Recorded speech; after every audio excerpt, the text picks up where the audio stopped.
The New START Treaty, the first arms control agreement signed with the Russians in nearly a decade, calls for modest nuclear reductions from 2,200 deployed warheads to 1,550.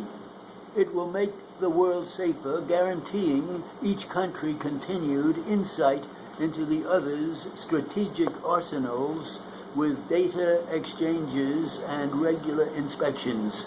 The treaty has been endorsed by nearly every luminary in the Democratic and Republican foreign policy establishments, including Henry Kissinger, George Shultz, James Baker, Sam Nunn, William Perry, and James Schlesinger, as well as all three heads of the nation's nuclear laboratories and 7 former commanders of the nuclear forces.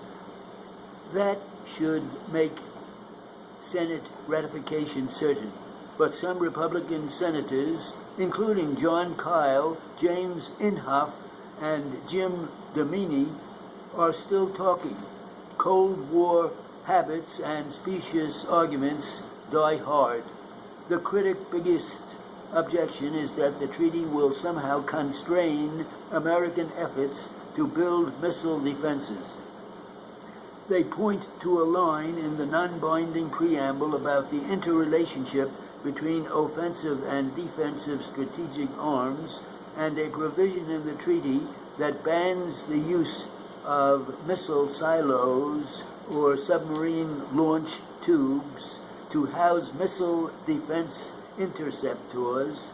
Never mind that American commanders have no interest in using either that way. We are no big foes of national missile defense. The technology has yet to show that it can work, but the Obama administration is moving ahead with a limited program.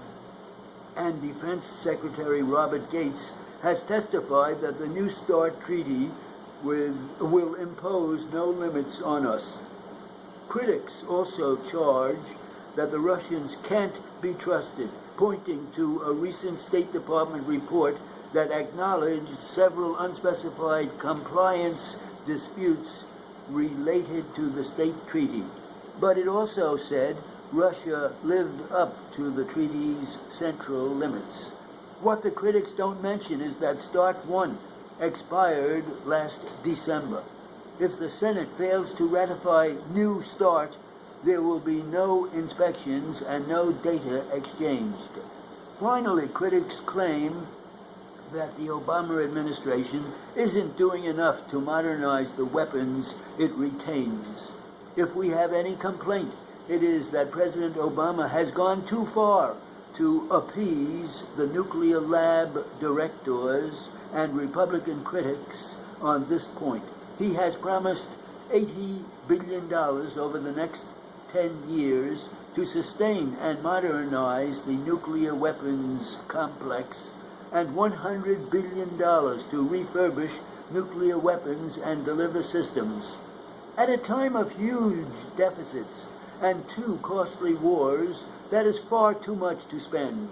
The United States already has a robust and costly program to ensure the same and security of its existing nuclear weapons for years to come. President Obama certainly must continue to resist pressure to build an unnecessary new weapon. The political motivation of the anti-START crowd is all too clear. One leader, a former Governor Mitt Romney, a once and maybe future presidential candidate who is firing up potential supporters with a charge that the treaty could be Mr. Obama's worst foreign policy mistake yet. John Kerry, chairman of the Senate Foreign Relations Committee, has set a committee vote for Wednesday. He has made clear that he and Richard Lugar, the ranking member and the Senate's most respected expert ranking member on control issues, are still searching for enough Republican backing to get the required 2/3 vote. 2 decades after the fall of the Berlin Wall, the United States and Russia still have more than 20,000 nuclear weapons.